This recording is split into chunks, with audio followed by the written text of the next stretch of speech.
So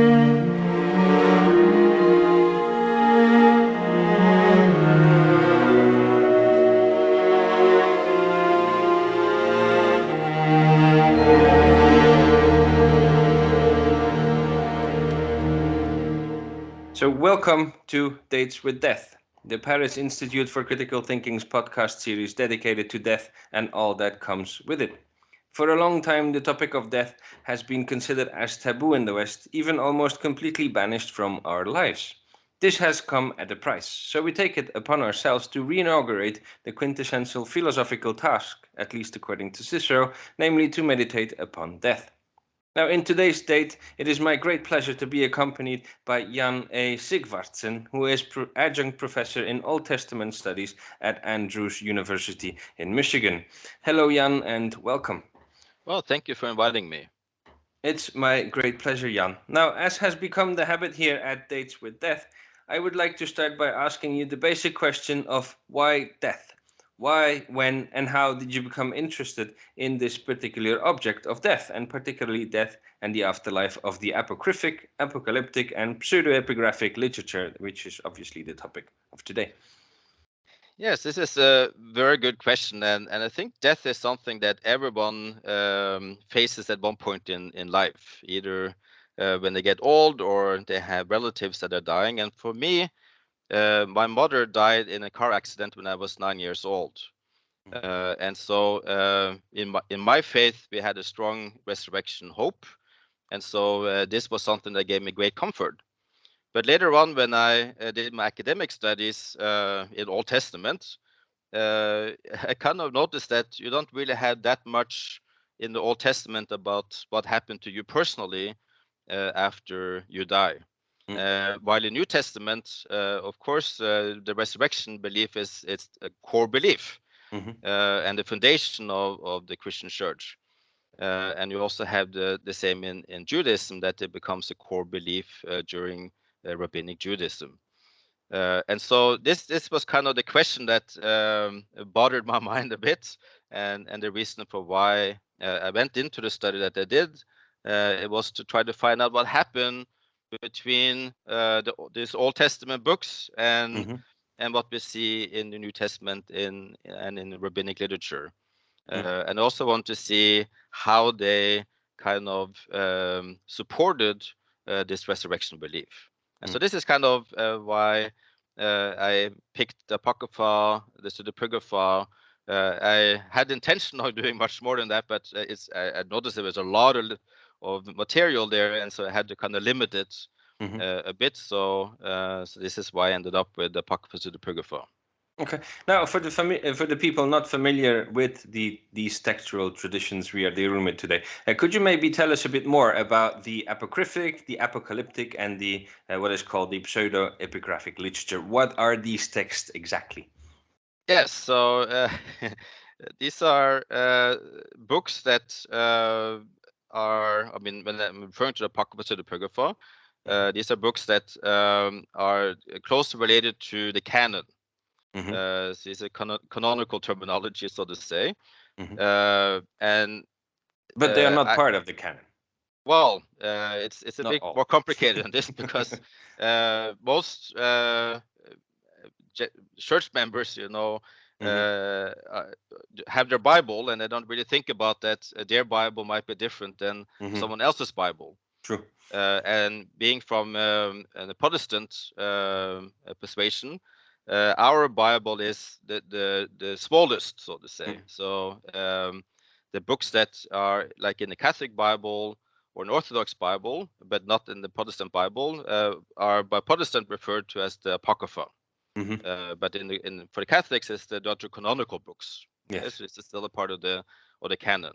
The Pseudepigrapha, the literature itself is not that different from the books in Apocrypha, but most faith communities have not included those books in their Bible, with the only exception of the Ethiopians. The Ethiopians also had First Enoch and the Book of Jubilee. And so I had a student last academic year that was from Ethiopia, and we studied the Apocrypha together and also Pseudepigrapha. and it's quite interesting when that's a part of his faith tradition. And so it's not just books that don't belong in the canon, but these are books that are a part of his canon. And the same obviously also goes for the apocalyptical. Yeah, so the apocalyptic books, again, we the most listeners are probably familiar with Daniel and Revelation. It will be apocalyptic books, but they might not realize that you have a whole range of books from the Second Temple period that are apocalyptic, that talk about um, uh, outer worldly things, journeys to the heavenly realm, for instance, and how things fit together, but also apocalyptic in a sense that it moves linearly towards an end, an eschatological end, where you will have a lot of upheaval, and included in that you have the resurrection hope that will happen at the end of time, at least in some of the texts. Is there are these texts all from randomly the same time, and could you maybe indicate this timeline? Yes. So most of the well, when we talk about apocalyptic books, it would be like Enoch, Sibyllian oracles, and all of that. And this were written over a longer time period. But it started out in the Persian Greek time period. And so it's during the Second Temple period, and this is the period when most critical scholars review the book of Daniel that were written as well. Okay. So there was an interest in what would happen in the future, not just with the people of Israel, but in general. So it's more of a universal history that they are looking at, and the role of Israel in this. Now, you deal with these varied literatures as if they can be somehow cited together, and I think you're absolutely right, not just because of the time frame, but also for their content. I have always seen these texts as the very diverse and at times confused and confounding material out of which the two brothers or the two sisters of Rabbinic Judaism and Christianity will eventually come forth. So this literature, in a certain sense, stands between two orthodoxies, that of the Old Testament and that of the New Testament. Can you say something more about this, please? Yeah, again, this is it comes back to the canon. Today we kind of assume that the Bible was always like this, but in Second Temple period time or in Old Testament time, we did not have books, codex, but we had scrolls. And so you have more of a fluidity when it comes to what scrolls were viewed as, I shouldn't say inspired, but that had authority for the community. You didn't really have to make a strict decision. You can kind of keep the scrolls together in your library. But when you get into New Testament era, that's when we started to have a codex or a book form, change in technology, so to say, and it became more convenient to read when you have a book. But if you have a book, then you had to decide what goes into the book, and the order of how you order these books or the literature. And so this is where we see the canon being more solidified. So you actually have to make a decision what should be kept outside, what should be included. And so when you look at the literature with the Apocrypha, Pseudepigrapha, these are the or especially with the Pseudepigrapha, these were the books that were excluded by most faith communities as authoritative or good for doctrines or for teaching, while the books that belongs to the Apocrypha were accepted by the Christian church, but during the Protestant Reformation, these books were questioned, and they were not viewed as reliably historic reliable, or they had some theological issues that they were uncomfortable with. And this was something that Luther was arguing for, but he still viewed value in them, and so they were still kind of included in appendix. But over time, the appendix were removed, and it was kind of lost to the Protestant churches, Okay. or not considered by the Protestant churches. But Okay. still, they gave an important insight, of course, in what was happening in the Second Temple period, in the period when the Bible came to be, when the canonization process started. Yes, so we will come back to the importance of this in a following question. Now, in my previous date with death, I discussed ancient Judaism, and although we discovered that there certainly was interested in death and the afterlife in this ancient tradition, and a lot more than generally is admitted, there is quite the difference with the interest in the afterlife that we find in this literature is almost overwhelming. And what is more interesting, it is extremely varied. Now, in the two books that you wrote on these topics, you found 18 different understandings and above all 18 different organizations of the afterlife. Can you say a bit more about this difference with the Jewish, first with the past of the ancient Jewish tradition, and then also maybe something about these various views of the beyond? Yeah, it's it's a very complicated question, so to say, because when it comes to the Old Testament, or the books that became a part of the Old Testament, it's only in the book of Daniel that you have a clear resurrection, a personal resurrection hope. But again, it's not clear if this is a universal resurrection hope, or if it's more limited. And in Daniel, it seems that it's more limited, that it only refers to some righteous and some wicked, not everybody. And so that doesn't mean that, as you said, that there are no interest in the afterlife, or what happens when people die. I mean, they were important that they had proper burial, and you have emphasis on a good death, that you live a long life, and you can see your children, grandchildren, great grandchildren, that are around you when you die, and that you have a good name that is remembered.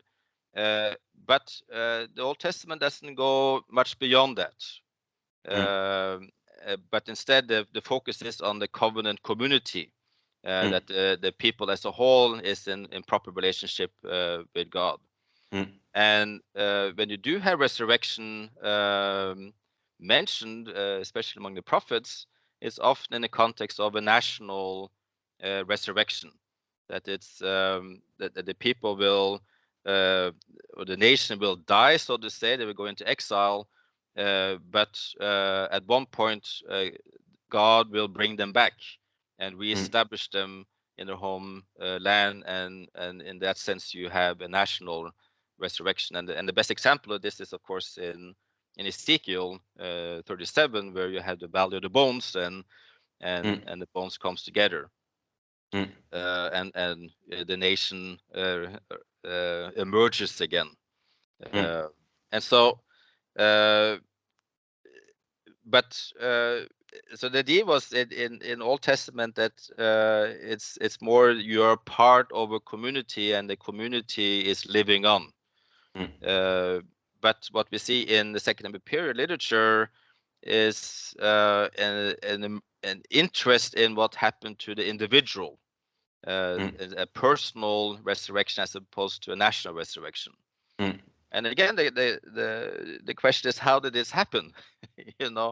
And scholars, of course, argue that it could be the influence that they experienced when they were in exile, that they were exposed to other religious beliefs, like from Persia and from the Greek philosophy. And you should not disregard that, of course, because when you are living outside your homeland, you are exposed to these, and of course these is something raises questions for you, and you need to find an answer to them from your own religious texts, a satisfying answer. But again, it kind of assumes that they had not been exposed to these before. But we know that in Egypt, you had almost an obsession about the afterlife, with great architectural buildings, that are focusing or looking to the afterlife of the individual, and you have a lot of text and all that, but you don't see this to that extent in the Old Testament. If I may just quickly interrupt, maybe before we go to the ancient cultures, because obviously there's a question coming about that. Yes. Maybe first a question that is previous to that that we need to ask before we can enter into the field with the relationships with the others. So you already mentioned that the Jewish people were in exile. Yes. But these texts that we are dealing with now, they were written when they came back from exile. Yes. So, and in a certain sense, are these can one say? Let me say it provocatively. Can one say that Judaism was a bit lost, and it kind of found itself back in the home territory, but that it most of all found itself in the afterlife, in the beyond, and that a form of finding itself, even more than returning to the homeland, was finding itself or finding its place in the beyond. Do you think that's an option, or is that seeing too much in it? Oh, I think you're mentioning something important here. In the Old Testament time, you have the focus on the covenant, and you have the covenant blessings and curses. And if you are loyal or adhering to the covenant that you have with God, then you will be rewarded for it. But if you don't, then you will suffer the consequences. And of course, the prophets were all pointing out or reminding them about this covenant and the consequences if they were not loyal, and it's the exile is kind of presented as the consequences of the lack of covenant faithfulness. Exactly. And so when they returned from the exile, of course, it becomes important that this is not repeated.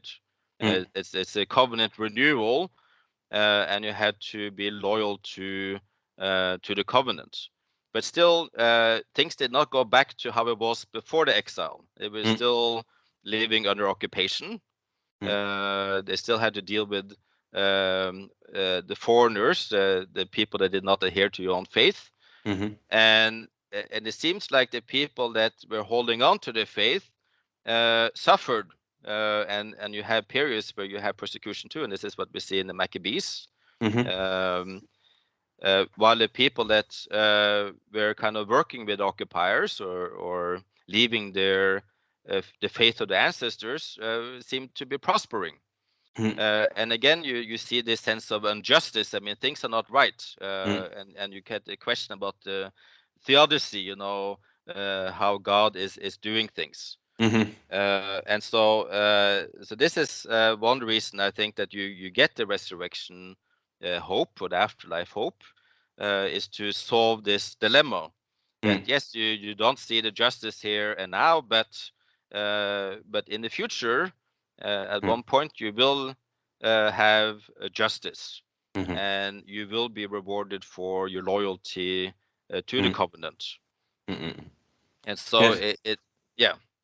Yeah, okay. No, that it makes perfect sense. And so let's return to what you were already aiming for. This the importance of the foreign interest and the foreign influences. More than that, we already mentioned the Greeks and the Persians, the Egyptians, and they obviously came out of exile from Babylonia. So how important are these? You already mentioned that we always talk about the Greeks, but that the Egyptians they and we had a date with death on Egyptian. thinking of the afterlife. So we know already that they had an enormous, vastly worked out theory of the afterlife. But like you said, it kind of didn't match the time or the correct time when there was this big influence between the Egyptians and the Jewish people. But then something changed in a certain way with Babylon. Yeah. So again, uh, when you're facing a crisis of faith, uh, you still have to, I shouldn't say rescue God, but you still have to justify God's existence and God's justice, Mm, because there's a very strong idea in the Old Testament that God is just, mm, God is merciful and gracious, and also that uh, God eh, don't let people get away with things, mhm, and so He punishes the guilty. mm, And so when the world does not make sense, you need to start viewing uh, God, go back to your text and start to find a solution to the perceived problems. mm, And so, how do you explain the injustice that you see? How do you explain that God is not in charge? That you have foreign powers that are ruling and deciding things in your life? And this is where we get apocalyptic literature, where you kind of see things more from God's perspective, or see what God is planning, and that God is still in charge, mhm. even though it doesn't seem like that way to you, or to your community. Mm. Do Uh, you, if your expertise with these texts, do you think that there's something more affine between the Greek and the Babylonian and the Jewish, or and that was lacking in Egyptian texts? I think that when you find yourself in a crisis, you're looking for solutions, and then the ideas that other people have around you will, of course, be helpful. Mm-hmm. Uh, but I think it's important to note that they're not blindly adapting Yes. the beliefs from Persian religion, or from the Greek philosophers, Mm-hmm. but you can see elements of it in in the Jewish beliefs. Mm-hmm. Uh, but still, when you have a closer look at it, they're still trying to base this belief on connecting it to their own sacred texts, and Yes, so it's still naturally. very much Jewish. Yes, Mm-hmm. you have during this period you have a focus on the mortality of the soul, for instance, Mm-hmm. and you can easily focus on the soul in Greek philosophy, and saying, oh well, they just adopted it Mm-hmm. from the Greeks, but again, it's very different to also combine this immortality of the soul with the bodily resurrection. Yes, And so exactly. Yeah, the yeah, body is not viewed in Judaism as something bad. yeah. The Mm-hmm. physical is not bad. Whereas Uh, in Greece, it but is. yes, and so Yes, yes, again, yes. you have elements that are similar, but it's not the same.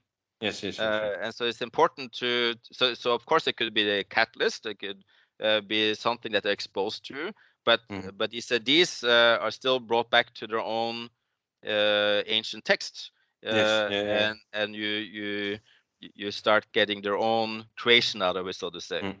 Yeah, you have to be able to really pickpocket, in a certain sense, the ideas and see what came from where, what certainly did not come from where, and how did they manage all these differences and the various influences. Because insisting too much on the influences from abroad is then Mhm. also taking it too far. Yes. Okay. Yeah. Mm. Okay, now, one of the great lessons of these various visions and organizations of the afterlife, and this will come back also in the future development of the ideas that involve the afterlife in Judaism and Christianity. But one can say that the totality of these texts is Hmm. that they show the enormous importance and force of interpretation. that is Yes. of interpretation, of usage, of reusage, and of understanding of other text material. In a certain sense, I think they're a really good example of what one can call the operativity of a living tradition, which Yes. also implies treason in a certain sense. Now, all these texts anchored themselves, like we already just mentioned, they anchored themselves to text of the canon of the ancient Testament canon, and use and interpret them in a variety of ways. Can you say something about the importance of this aspect of interpretation, of this usage, of this reusage, and of this understanding of undertextual material? Yeah. Again, of course, we had to speculate a bit, but uh, when you have a question that Yes. arrives to you, you have to try to find an answer to it. Mm, And then you go to the text that you view as authoritative and try mm, to find an answer. So, like the most basic question, of course, is, do you have an afterlife, a personal mm, afterlife? And you have two possibilities there, yes or no. Okay. mm, So if you don't believe in an afterlife, then this life is all there is. And this mm, seems to be the idea you have in the Old Testament. That we don't really talk about what happened to you as an individual, but you have your memory, you have your offspring that will live on and be a part of the community. mm, And that was satisfying to them. mhm, And you see this in the book of Cicero, Second Temple period. You still have this voice mhm, that for some people this was still a satisfying answer or like a view that you don't have a personal eschatological future, mhm, but this life is all there is. mhm, But for most people, this did not solve all the problems that mm, they experienced, and so this is where you start having a hope in the afterlife. And then the question is, what is this afterlife? Um, and is it something that lives on after you die? And this is where the question about the soul. Do you have a soul? Or when you die, you just have a body that kind of dissolves into to dirt again, and then you have a future resurrection where you are brought back from the earth. Or do you have something that leaves your body and have some form of existence while it's waiting for a future resurrection? mm, So that's another question. And again, you have to go to your sacred text and try to find an answer to that. mm, And then you have the question about judgment. How do you evaluate who will have an afterlife and who will not? mm, Or do you have a difference between good people and bad people, or the ones that follow the covenant, and the ones that didn't? mm, Uh, and so you get a whole line. So as soon as you accept that you have an afterlife, you get a lot of other questions that needs to be answered too. Who will mm, participate in this resurrection, or mm, where do you go after you resurrect? Do you stay on earth, or do you go to a heavenly realm? mm, And again, and depending on where you go, you might need a different body. And so you have a lot of different factors that mm, influences your resurrection belief. mm. So Yeah. each community can have a different answer to these questions, and then you end up with a completely different belief at the end. Mm, And so this is why in my study I found 18 complete views mhm, from death to eternity, so to say. But there were also a lot of partial views in these texts, mm, and these partial views that I found did not seem to align perfectly with any of these 18 complete mhm, views. So, in other words, it seems like they pretty much all have different views. mm. Um, Yeah. but again, it has to do with the complexity of the issue. That if you have an afterlife, there's a lot of other questions that follows, and you have different answers to those questions based on how you interpret your text, your sacred Mm. text.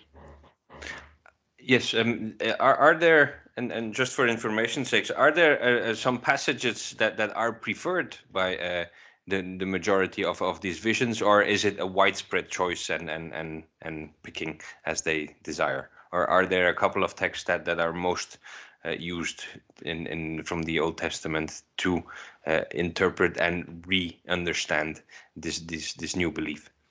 Yeah. So again, it's a bit interesting when you look at these texts because you have more of allusions Mm-hmm. to their sacred texts in the Mm-hmm. way they write. You can see that they must be having this text in mind, Mm-hmm. and so you don't have in modern commentaries we like to give textual reference, and so Mm-hmm.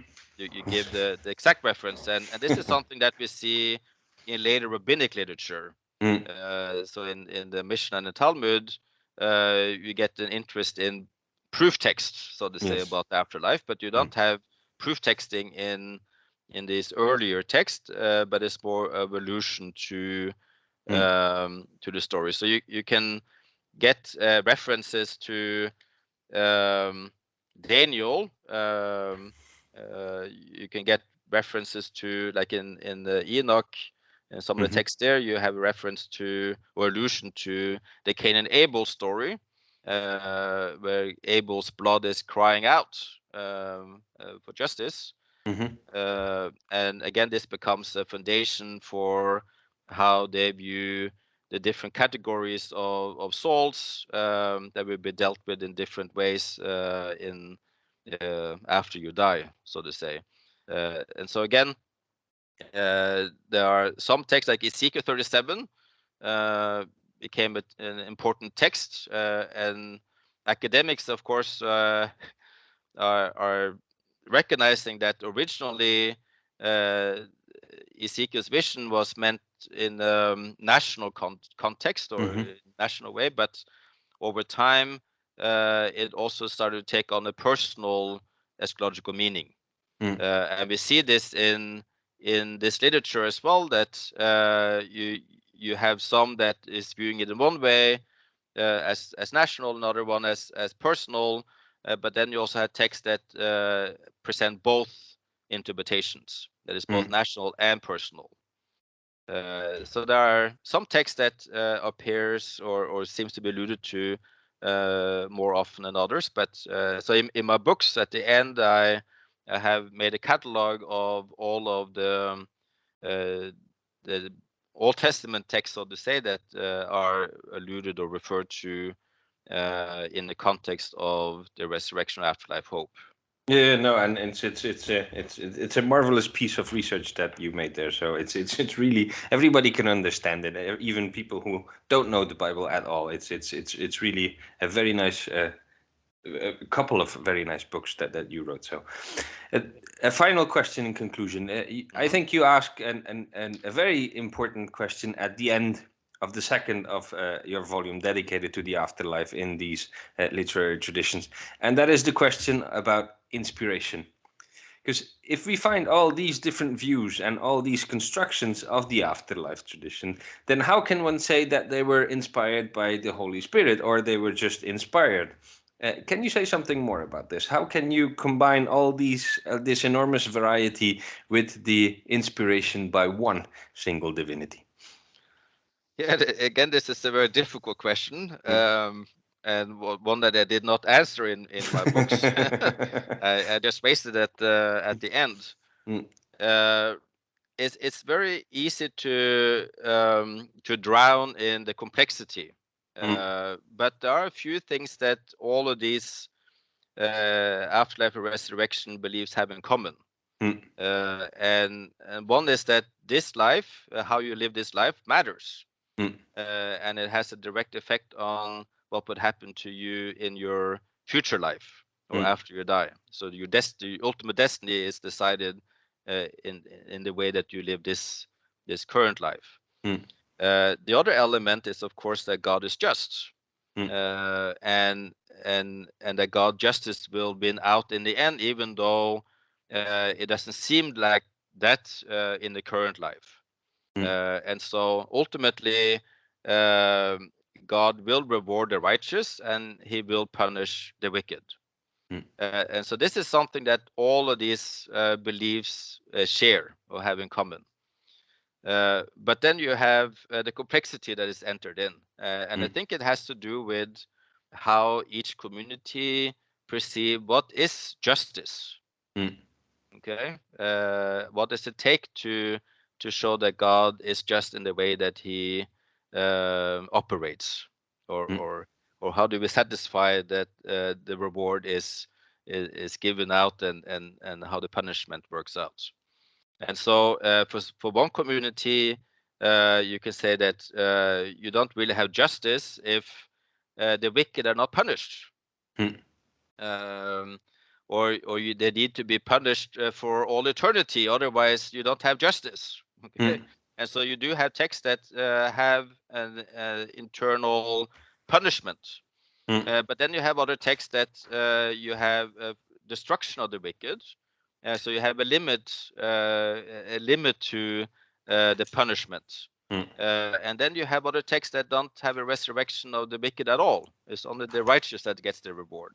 Mm. But again, I think it plays into how the community describes what justice is, Mm. but for each of the community, this is how their justice is satisfied, Mm. or their view of God is satisfied. Mm. So again, uh, inspiration. I mean, there are the core elements. You can say that yes, this is a part of the Jewish Christian tradition. This is that God is just, Mhm. righteous. He rewards and he punishes, and this is from the very early parts of the Old Testament to and goes into New Testament rabbinic time. And Mhm. so this is a constant, but how this is described and how this is satisfied seems to have different Mm. uh, yeah, meanings, or Yeah. like Yeah. how it looks But like. it Yeah. it shows that man on the other hand of the inspirational content also takes his quite amount of interpretation. And again, this brings us to the question before. There is Yes. interpretation with inspiration always involved. It's not Yes. a passive acceptance that is at and stake. and for me, this goes into the concept of continuity and change. Hmm. For a community, something of your community has to continue. Hmm. Otherwise, it will disappear. Your community will dissolve. Yeah, yeah. But it also has a need to change over time Mm.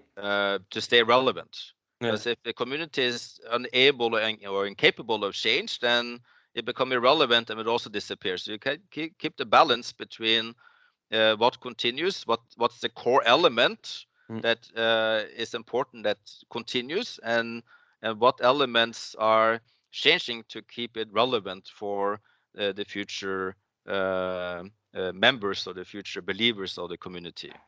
Yeah, yeah, yeah. And so I think that what we see here in the second period too is an example of that, that Mm. they are holding on to their faith in God, God's justice, and that He's the only one that should be worshipped.